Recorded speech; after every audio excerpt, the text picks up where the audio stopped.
in regard to mental objects cognized by thought. The simile is like 2 or 3 drops of water that might fall onto a plate, an iron plate, which has been heated all day. It's red hot. The drops might fall a little slowly onto the plate, but as soon as they hit the plate, they immediately vaporize and turn into steam. And so as soon as when these states of liking and disliking arise in the mind, they might persist for a few seconds, just like the water falling down onto the plate. But as soon as the monk becomes aware of his state of mind and contemplates this is conditioned, gross, dependently arisen, impermanent, suffering, not self, equanimity is peaceful and sublime, then immediately it's like those thoughts of liking and disliking are hitting the hot plate and turning into steam. Nothing is left. Okay, so that is called the supreme development of the faculties regarding ideas cognizable by the mind in the Noble One's discipline. And that, the Buddha says, that is how there is the supreme development of the faculties in the Noble One's discipline. So this is not the ordinary restraint of the sense faculties, but this is the supreme development of the faculties by the monk or the meditator who's advanced in the practice of vipassana and is able to use the insight meditation as a kind of tool for knocking away these defilements whenever they arise. Or he uses them as a kind of framework for understanding these defiled mental states and then for expelling them as soon as they arise. Do you want to add? Yes, maybe I'm coming back to the word manapa and amanapa as a simile from the medical field. It is probable that a man who is prone to kidney stones also likes tomatoes and oranges. No? But the tomatoes and the oranges don't like him. That is how I understand, agreeable and disagreeable. And he knows, when he knows, he can develop that particular equanimity which is necessary for a patient to not be bothered about not eating tomatoes and not eating oranges because they build up kidney stones. That is a simile which I would give to this, the different meaning of manapa, agreeable and disagreeable. Because here I think it is very much connected to knowledge behind, which we call vipassana. And therefore it is a little difference to pleasant and unpleasant in the ordinary sense. In the sense of saying that this doesn't agree with me. Yes, it doesn't agree. I mean, yeah, you can say I like it, but it doesn't like me.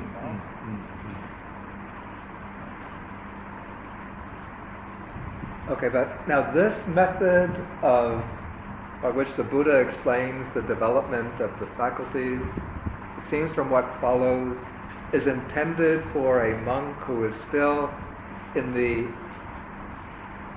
stage of, technically the stage of putujana, one who is still a worldling in that he hasn't yet reached any of the paths or fruits, not even the stage of stream entry. Because now the Buddha, in the next passage, will show the way of training the sense faculties for a disciple in higher training, one who has entered upon the path, entered upon the way the definite way to liberation. This will be a disciple who is at the stage of stream enterer, once returner, non-returner, or who has entered on the definite paths leading to those fruits. Okay, here, Ananda, when a bhikkhu sees a form with the eye, hears a sound with the ear, smells an odor with the nose, and so on, there arises in him what is agreeable, some liking. There arises what is disagreeable, some dislike. There arises what is both agreeable and disagreeable, some mixture or combination of the two.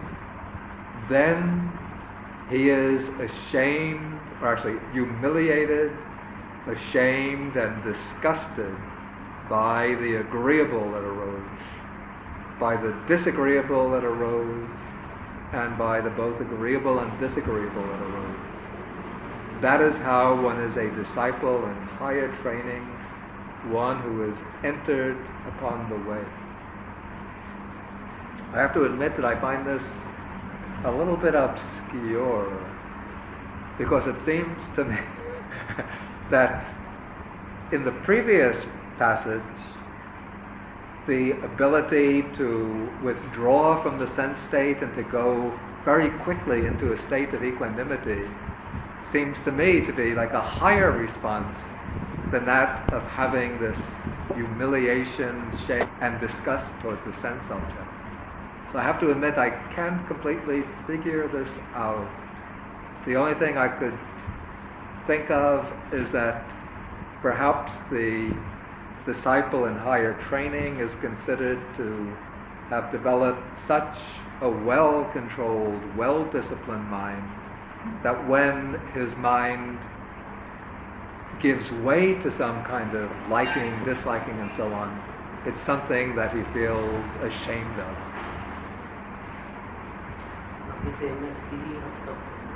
It's actually a verb based on the verbs, let me see, it's atiyati, which is like repelled by, harayati, which is a verb related to hiri, being ashamed of, and disgusted, jaguchati.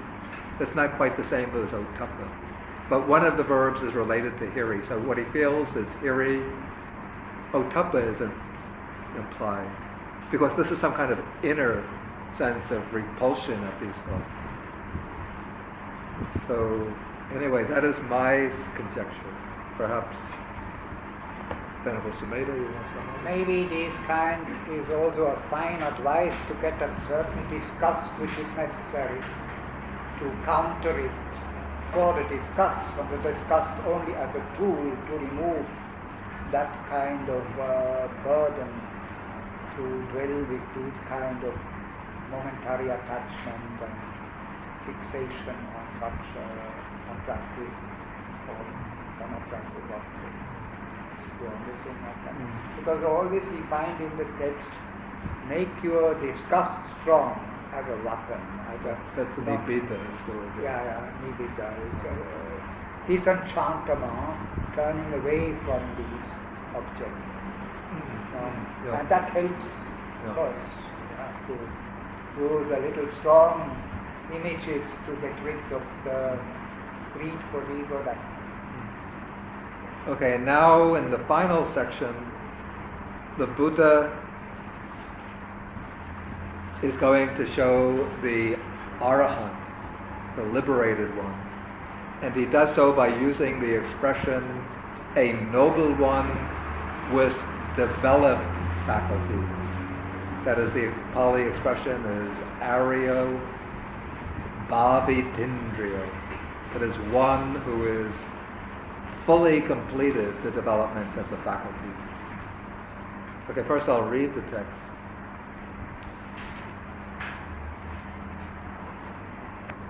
Okay, here, Ananda, when a bhikkhu sees a form with the eye and so on, there arises in him what is agreeable, there arises what is disagreeable, there arises what is both agreeable and disagreeable.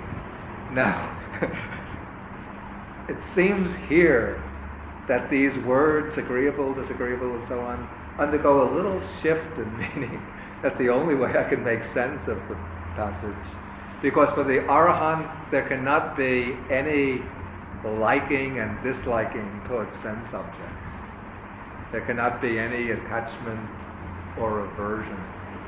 So here, I would take it that the manapa, amanapa, and both, the manapa must refer to the agreeable sense object, pleasant sense object. The disagreeable to a disagreeable sense object, and to what is both to some object which is indifferent, or some which has both pleasant and agreeable and disagreeable features.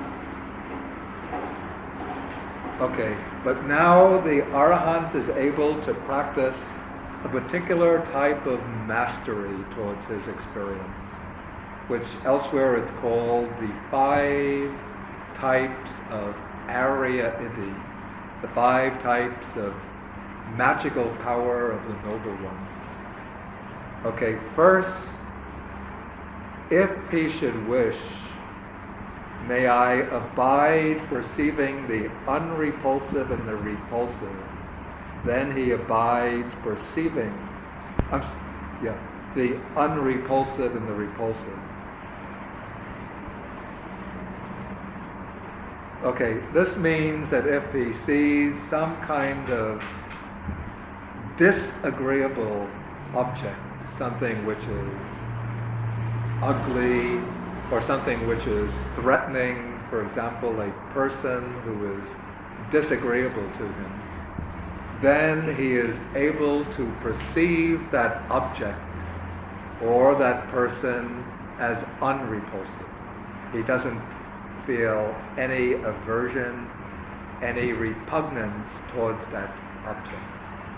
And the commentary explains that if this is a disagreeable person, a repulsive person, somebody who is trying to harm him, or somebody that we consider generally an enemy, the way one overcomes that feeling of repulsion is through developing metta, loving kindness, or else by considering this person simply in terms of the elements. This person is just a combination of the 4 great elements, or the 18 sensory elements, or a combination of the 5 aggregates. So there's no true self there, no real person to be angry with or who is disagreeable to you.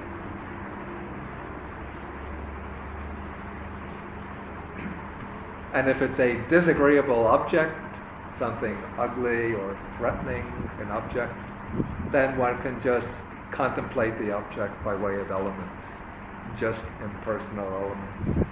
So for example, if somebody comes and attacks you with weapons, then one considers that these weapons are just material elements hitting this body, which is made up of material elements. If somebody abuses you with angry words, then you think the words are just sounds, vibrations in the air, hitting the ear faculty. In this way, that aversion subsides, and the object loses its repulsive quality. Okay, if he wishes, may I abide perceiving the repulsive in the unrepulsive, then he abides. Here the unrepulsive is actually taken to be the attractive. And usually it's explained in the way of an attractive object of the opposite sex. So if one sees a sexually attractive person, and then desire tends to arise, though it doesn't arise for the arahant, but this is for somebody at the lower stage of development, then one will contemplate this beautiful, wonderful, attractive person. What am I actually seeing? Just a physical body. What is that physical body? Just a combination. It's a bag of skin covered by the hairs of the head bodily hairs. One opens the skin, around the skin there are the fingernails, the teeth. Inside the skin there is just muscle, nerves, bones, bone marrow, various organs. All of it subject to old age, sickness, death. So what is there beautiful to be attracted to? In that way, what is unrepulsive or attractive becomes repulsive.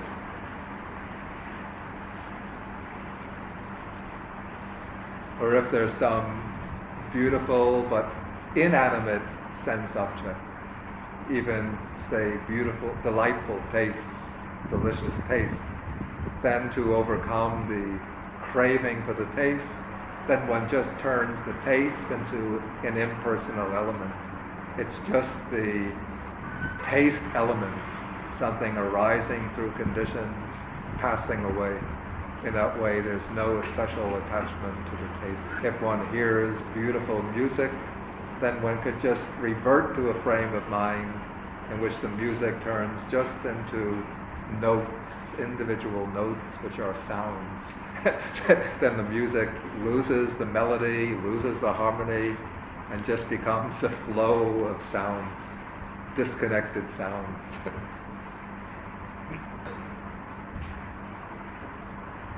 Okay, then to abide perceiving the repulsive, the third method, one abides perceiving the unrepulsive in the repulsive and the unrepulsive.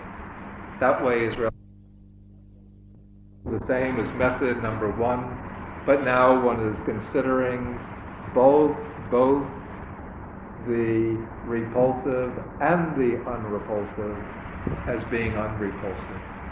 That is, one takes repulsive forms, unrepulsive forms, both repulsive and attractive forms, and one considers them both as being unrepulsive, because one considers them just as impersonal elements, as forms, arising and passing away. And so one loses both the attraction and the repulsion.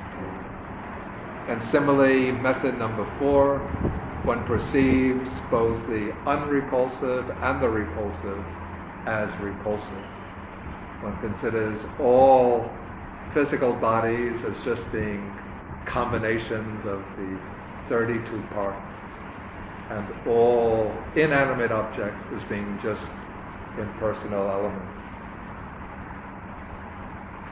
Okay, then the 5th, if he should wish, may I avoid both the repulsive and the unrepulsive, and may I avoid both the repulsive and the unrepulsive, and abide in equanimity, mindful and fully aware.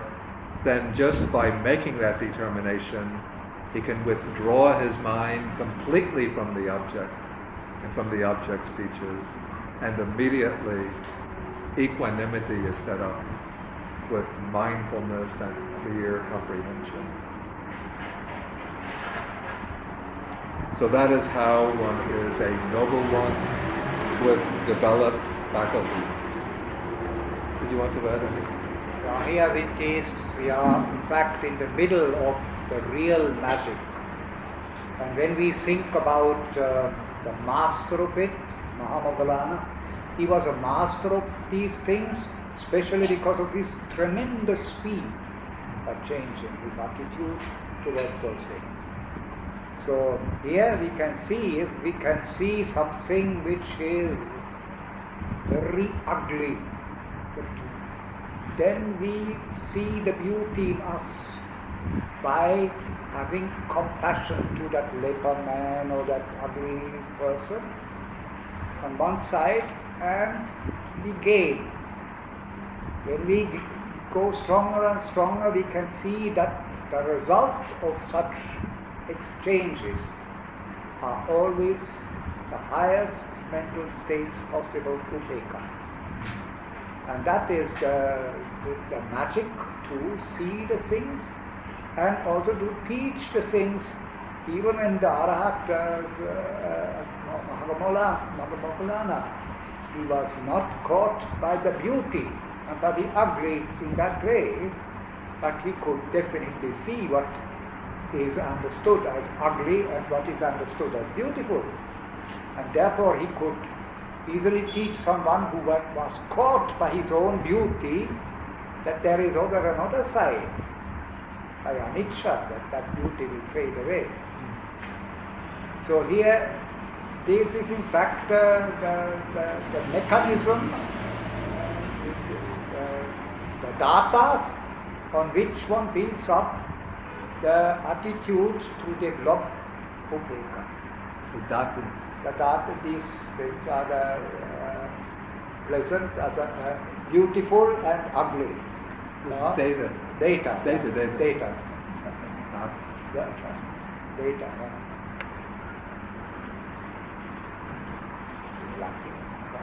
Okay, so now the Buddha sums up the discourse. He says, "So, Ananda, the supreme development of the faculties and the noble one's discipline has been taught by me." That is in the first sections of the sutta.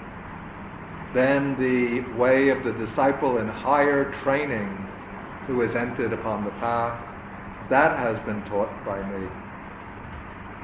And then the noble one with developed faculties, that is the practice of the arahant, that has been taught by me. So, what should be done for his disciples out of compassion by a teacher who seeks their welfare and has compassion for them, that I have done for you, Ananda. There are the roots of trees, these empty huts. Meditate, Ananda, do not delay, or else you will regret it later. This is our instruction to you. And that is the end of the discourse. And the Venerable Ananda was satisfied and delighted in the Blessed One's words. And at this point, we have completed really effectively the study of the entire Majjhima Nikaya. Some suttas I passed over, but those are either too obvious that they don't need explanation, or of less interest. So what started 10 years ago, I think it was the first week of March in the year 1990, has now come to an end in the last week of July in the year 2000. I wish to thank my dear friend Bhikkhu Bodhi Mahathera for the inspiring he has done, not only to me, I hope also to the audience. It was for me a very, very great event to be here and to listen to him and to reflect on those things directly. So I wish to thank him again for this marvelous, wonderful work he has done, and that steady for 10 years. That's all what I have. Okay, but if there's any questions based on the sutta, then... Has the world changed? We are able to change the unattractive object to the attractive object? Say it again. The world changed since we are able to see an unattractive object as an attractive object. Has the world changed? I think that the world will have changed a lot since the world is really one's own, is very much conditioned by one's mind and body. So, for example, one who has not learned the Dhamma, undertaken any training, that person goes into the big city, say, and he's all eager and everything. He sees flashing signs, neon signs, girls, dancing, drinks, and for him that's his world. Everything is all attractive. And then, say an arahant is driven through the city and these signs are flashing and he doesn't even bat an eyelash. Nothing, none of that has any meaning to him. It's just, completely empty forms. So I would say that the perception of the world has changed completely. Any other questions? Or maybe do you wanted to say anything more in response to that? I would say that about the world, I think we have to start with knowing where the world really starts. What is the world? And we have to repeat it again and again and again, what is meant by world. So I will repeat it. The world is the eye, the visual object, and the eye consciousness, or the opinion about the object, if you want. The ear, the sound, and the sound consciousness. The nose and the smells, and the smell consciousness, or the opinion about the different kinds of smells. The tongue and the savior and the gustative consciousness. The body and the tangibles, and the body consciousness. The mind with base consciousness and the ideas and mind-object consciousness. This is the world, and it is worth to think about, not to get lost in the flashy lights of modern times and electronic. Okay, so now we're faced with a little dilemma. Are we going to have any other classes after this? Wait, there was one question. I have one question because I didn't understand how one reacts with disgust and shame to disagree with how this can be without hatred, and if this is not against the equanimity. It's not with hatred, not with aversion, it seems, but it's just through some kind of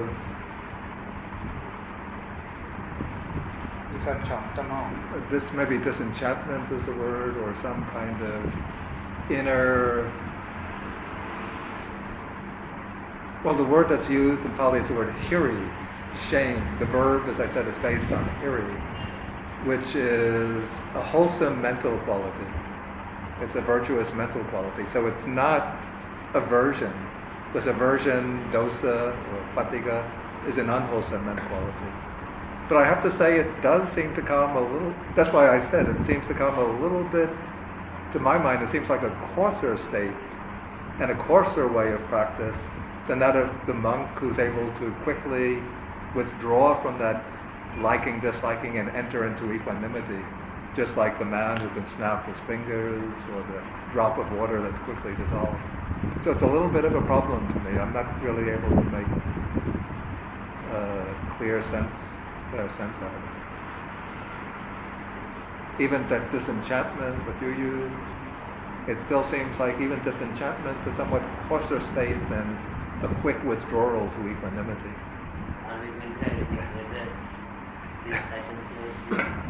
I think we should continue, but I have to think what to do next. Maybe Venerable Sumedha, would you like to give a lecture?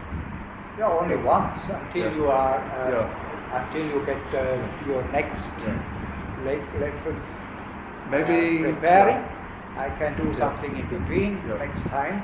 Maybe since the Perahera is coming up now over the next few weeks, so we'll stop for those few weeks. Then after the Perahera, the first Thursday, maybe Venerable Sumedha will give a lecture, a talk. It doesn't have to be a formal lecture, just a talk. No, it's not a lecture. It is a kind of reflection upon symbols and signs, a kind of exercise in Buddhist symbiont, which is useful for us to see certain things which we know from the Buddhist or any sign, and how we can respond towards it to gain a Dhamma Vitakka. nothing more. To stimulate our Dhamma, Vitakka, based upon whatever we can see. So however, from the leaf, the dry leaf, to the spiral, to the circle, all those things which we know, and when we see it and we have an opportunity to remember these by fixing these associations together. Hey, you're giving your lecture already.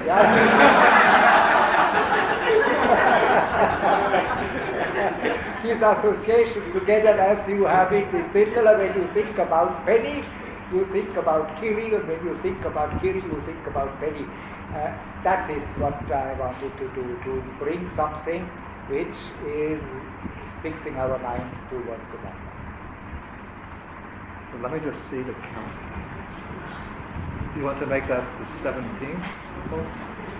As you wish. That's after the That's prayer. your good.